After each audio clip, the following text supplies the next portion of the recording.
Here we are, Hank. Get her going. We're ready to go. We're live. What's up, Coach? We're back. How you doing, Hank? COVID season. I'm doing well. How are you? I'm doing fantastic. I'm ready to talk some Ducks hockey. Me too. It's been long enough. 2 days till the season drops, and man, I'm excited. I feel something different with this team this year. I think we all kind of knew the last couple of seasons, not so much a rebuild, but a kind of retinkering of things, and there's a sense, coming out of the camp that this team is ready to compete and ready to get back in the playoffs. So I'm really, really excited for Thursday night. How about the kids coming from World Juniors? Yeah, how could we not talk about that? Trevor Zegras, obviously highlighting, the world up with his MVP. He set a record for most points in the tournament as a USA player. It's pretty big company, with guys like Jeremy Roenick, Doug Weight. Doug Weight. You got a pretty elite group of guys up there. Same with Jamie Drysdale. He had a great World Junior for Canada. I thought, especially being one of the youngest players. He's already been assigned to San Diego. So. That happened today. Yep. So. I think that's good for. A little surprising. Well, the interesting thing about him is, he can't go back to his junior team because they're not playing right now. So. Right. They're gonna send him to San Diego and get him some experience, which I think is great. I like that opportunity. I know we're in a tough time for hockey players right now, so that option to be able to play for San Diego, which here's another little caveat: all the games for the San Diego Gulls AHL team will be played at 5 Point Arena in Irvine. They're not going to be playing games. Yeah, in San Diego. They're close, right? They're not. It's the same, the freeway. They're playing in the same building as the Ducks practice, so they're going to be there, and I think it's great news. Unfortunately for us as hockey fans, we're not going to be able to go watch the games. Yeah, we'll see when they. I hope they make some sort of announcement mid-season that if you've been tested or if you have the vaccine or something, you can come in. But we'll see. I think the big thing for Drysdale, it's kind of a comparison to Lindholm. When we drafted Lindholm 6 overall back then, it was kind of, I really wanted to see him in the lineup. You take someone 6 overall, you kind of expect them to play, but defensemen, take much longer to mature in the NHL. So I think we're going to see a kind of progression similar to Lindholm. Maybe this year he'll get a game in or two, but I don't think so. I think next year he'll really kind of step in and try to be a force. Well, I think the same thing for Zegras too. I think he's a great player, and he did some great things at the World Juniors. But it's going to take him some time to be able to step into a leading role with the Anaheim Ducks. You're talking about playing U20s versus playing 30-year-old men. Yeah, well, that's the thing, right? It's just a completely different level when you're playing with, guys like, he's going to be on your team, but guys like Ryan Getzlaf, that guy will put you through the boards in a heartbeat, especially if you're a lanky 18-year-old coming out of juniors. We'll on that end, I think the only young kid that's really going to have a crack at the roster is going to be young Mr. Zegras. I agree with that for sure. He's just so sick, man. I don't know what the Ducks are thinking of doing with Backes. He was on waivers. He cleared, right? So I think that's kind of a salary cap move. He might play. He might not play.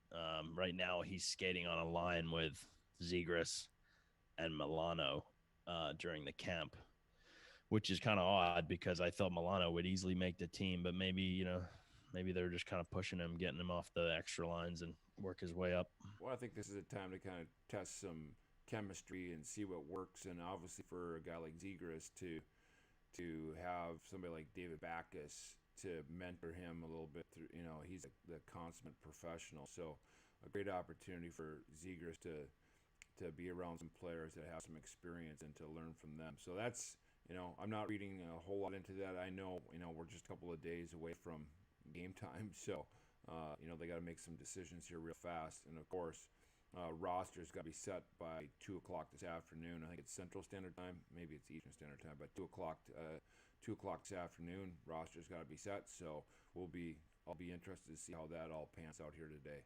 Even across the league, not just with us, but across the league. Yeah, well, the other thing too is the Ducks kind of have a similar roster to last year. So the only kind of big difference is Kevin Shattenkirk, and we got the guys that we got at the end of the season, right? Sonny Milano and Danton Heinen. I don't think we saw anything close to what Heinen is capable of. I mean, that kid, people are sleeping on him, and I think he's going to have a big impact this season. I really like to see Comtois pick it up. I think Comtois is trade bait if he doesn't have a good season because he's got a lot of untapped potential. He was great in his first couple of games with the Ducks last year. Scored his first. For me, I think it's for Maxime is just he's got to find a comfort level where he can go out and perform on a night in, night out basis. I think that's one of the toughest things for any young player to come into an NHL lineup is to be able to step in, get comfortable, and not have to worry about being in and out of the lineup, being sent up and down. I think once he gets into a role like that, he'll start to produce. But as you know, in the NHL game, if you don't get it done, and I'm sorry, it's dog eat dog world. They're gonna find somebody who can, and he's gonna be expected to put up some points. And if he can't do it, they're gonna go a different direction. Yeah. Well, all right. Let's look ahead to Thursday. So the Ducks open the season Thursday night at Vegas, and then they play them again on Saturday. It's going to be interesting. A lot of games, a lot of mini series here. The first, I think.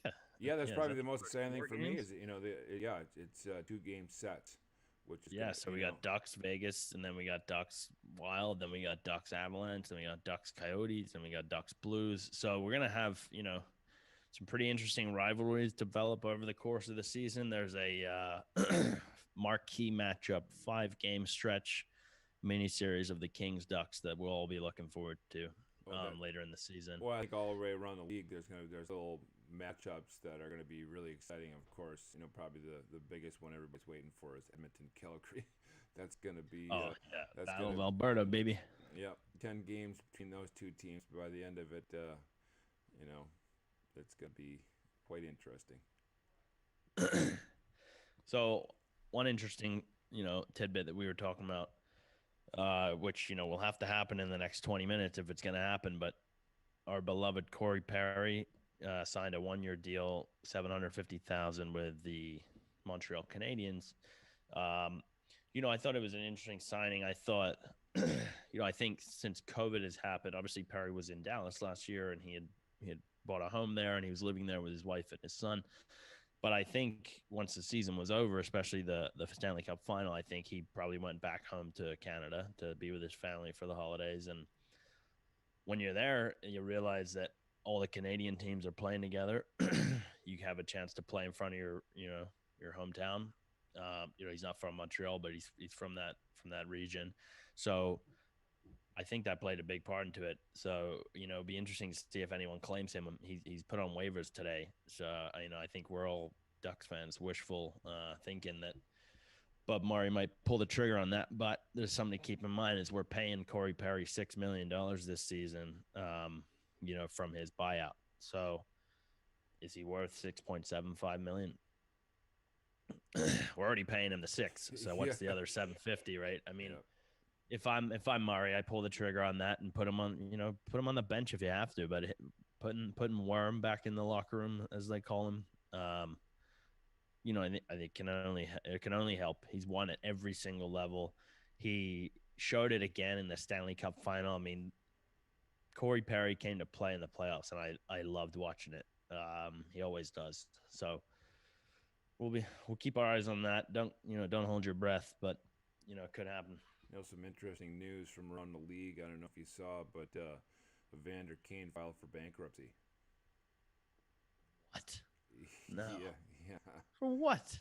What the hell's he doing with his money? I think he's in debt like $24.6 million. I don't quote me on the numbers. What but it's the fuck? Yeah.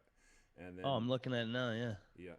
So obviously an impact on us out here in the West So quite an interesting story to see that he's gotten himself into a little bit of a situation there. Hate to see that happen to anybody, but no. I mean, I do, but I also like, you know what? What a fucking idiot. You get paid $49 million in 2018, a 7 year. I mean, you don't get it all at once. I understand that. But he definitely leveraged that contract to Was get that into these. 7 million a year, something like that? Yeah, I think he front loaded it too. I think his first year was like 9.6. So, but I'm reading now the filing detailed liabilities of 26.8 million, Yeah. largely three There's homes the number. combined of 10.2 Woo. million. So he's leveraged, he's obviously gone to the banks and been like, look, I've got a $49 million contract. Give me the money. Let me buy these homes, you know? And now because the NHL hasn't been paying him, he's sitting on all this debt. Sorry, guy, that's not how you invest your money. I think that's stupid.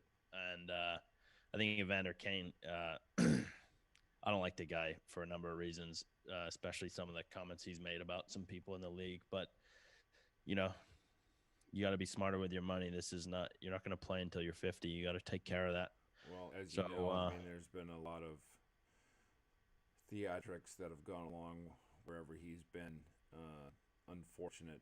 Obviously, a great talent. He can really play, but he's never got to the level that at least I expect him to play at. yeah, So just if he screwed his head on a little bit, he might be up there. I mean, the other thing is he included in his bankruptcy filing, he said he may terminate his contract and may opt out of this season because of health concerns given the recent birth of his first child. I did see that as well, which is Um, obviously you got to take care of family first. But I mean, you would think that yeah, you'd want to get that money so you could help take care of some of help that your debt. kid, right? Shit, even just like, show up to work, practice, and just tell the coach I don't want to play, stay out of the bubble. Do something. I don't know. So that's wacky. I'm glad the Ducks didn't sign him. I really wanted them to sign him a couple of years ago when he was a free agent. He's one of those players that when he's on your team, and he's he's a guy you like on your team, but and when he's playing against you, he's hated. That's for sure. Yeah, unreal. So, it's going to be an interesting season. I don't know if any other people are going to opt out. I really haven't seen much of it. Much talk of it at least. Is Tuca back? Not sure. Because he, again, I think we talked about this in the playoffs. That was rough on the Bruins. Yeah, I mean, look, I'm all for family, and I'm all for taking care of your loved ones, but your teammates are your loved ones, and I think especially when you're in a tight knit group that really has a chance to win the cup, to turn your back on your boys like that, that wouldn't sit well with me. I'll tell you that. Yeah, I'd be interested to see what was said inside the locker room there, but obviously a huge impact on their success in the last season there. So, unfortunate for them, but obviously COVID has impacted everybody, and we're just hoping that everybody's staying safe in all this, and but we want to get back to some normalcy here, and obviously getting some hockey games going is going to help a lot of people, and that's probably the one thing I want to say about all this is that thankfully to the NHL and its players and NHLPA that they came up with a deal to figure it out how to get together. There's just so many people in our sphere, in our hockey sphere, that need this, that want this, that including myself. I need to see some hockey games. It sure was great to see the World Juniors. Like I couldn't peel myself away from the TV. So the opportunity to get some NHL games is going to be really exciting.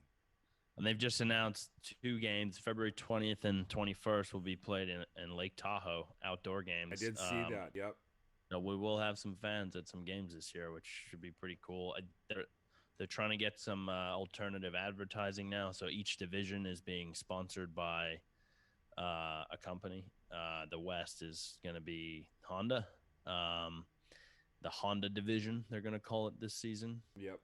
They got naming rights for that. And I I've, haven't seen the Ducks do one yet, but other teams are doing helmet sponsorships. Yep, I've already seen it. In fact, on YouTube the other day was a Penguins broadcast. They did a inter squad game, and they put it on YouTube.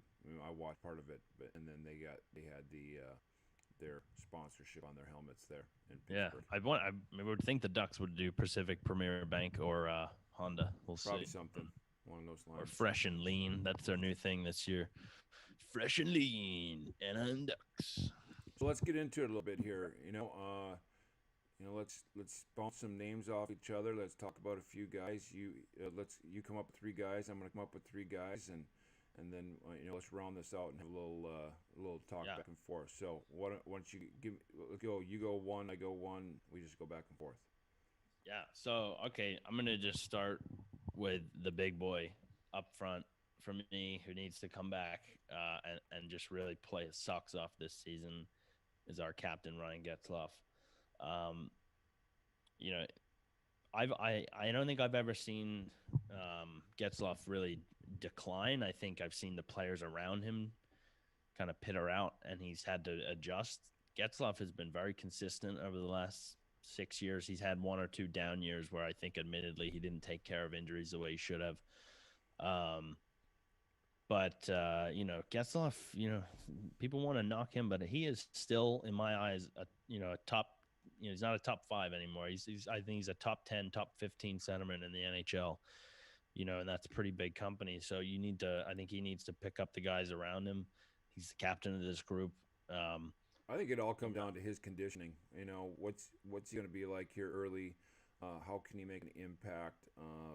Hopefully, I know he was spending some time with Zegras training, so hopefully he got some good work in, so he's ready to go here.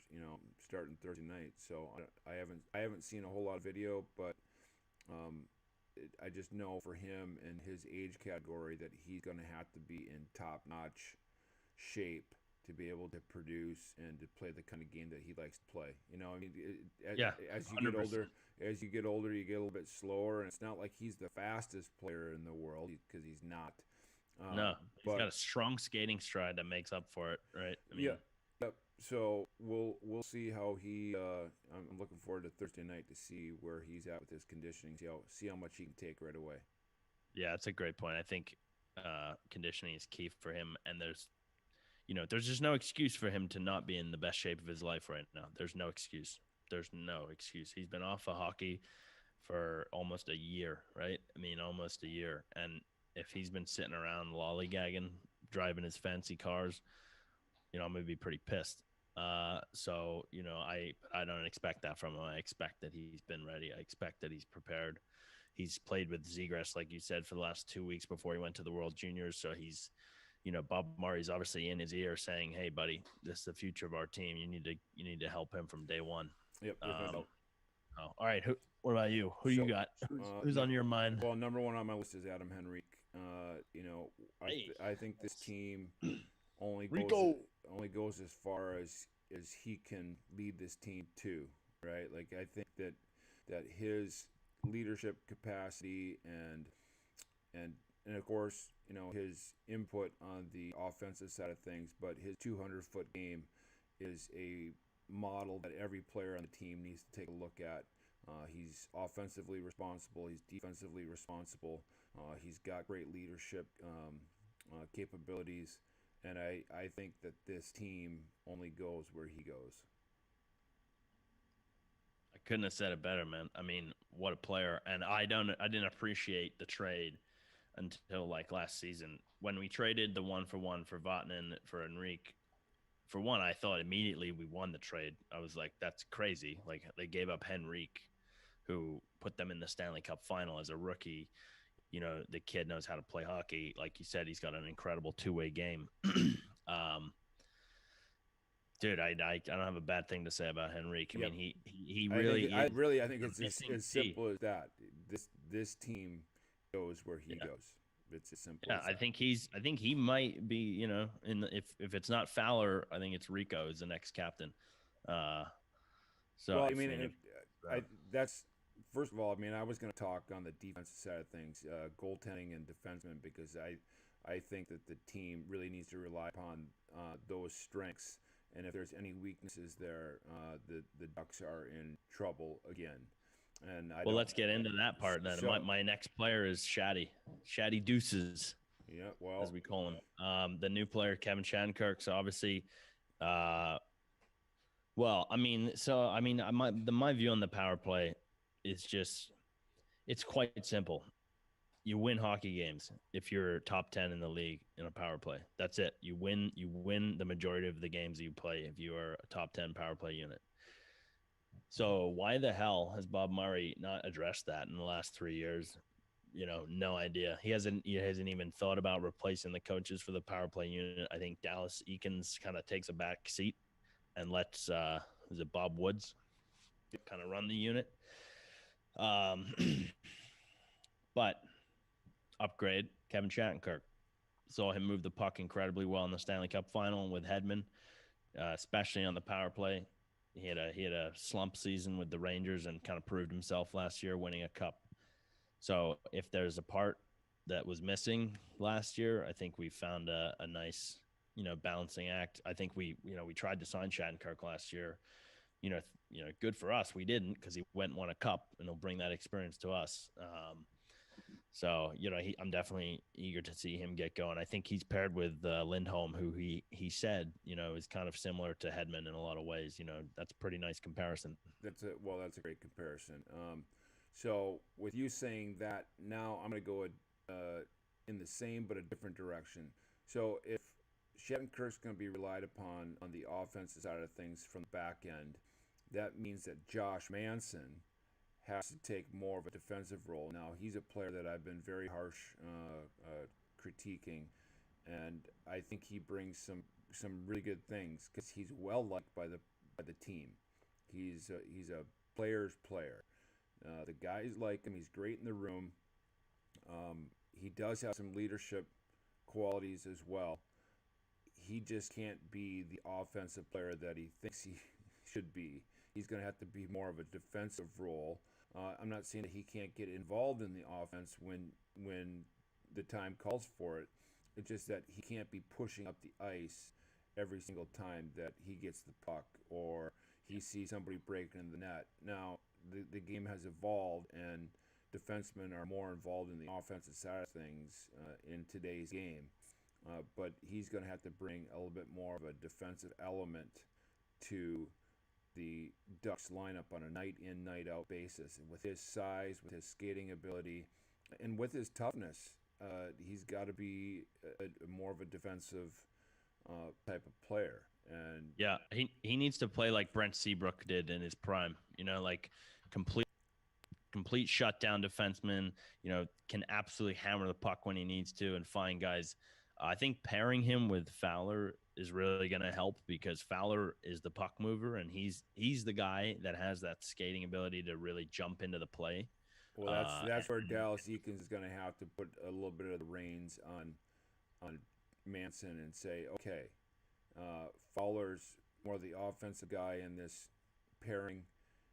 You're going to be more the defensive guy. When he's up, you better make sure you're back. And that's where I think Manson kind of gets away from himself a little bit. Is he sees somebody else go, and all of a sudden he's going too. So I'll be really interested to see what that looks like on opening night. Yeah, no, I think that's right. I think Eakins is definitely. I think maybe that's why he paired him with Fowler. It's like, look, he's the guy who's going to be scoring the goals, buddy. You need to stay at home. You need to make sure protect the house. Make sure nobody's in front of Gibson. Do the dirty work. So if he embraced that concept, to me he would be an unsung hero on the team, and real hockey fans would recognize that. And that's where I'm at right now. Is like I wanna be his fan.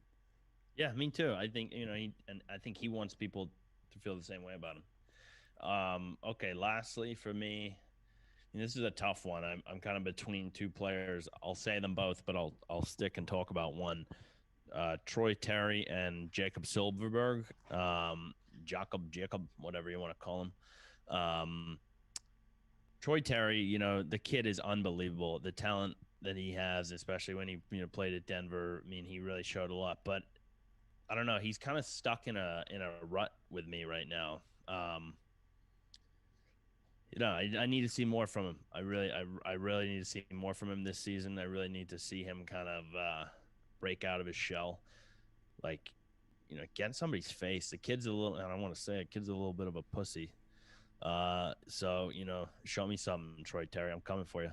Well, I think the same thing with Trevor Zegras, that a player like Terry takes some time to find your niche in an NHL lineup. Again, you're not playing against World Junior players, and you're not in the shootout in a World Junior stage scoring huge goals, which he did.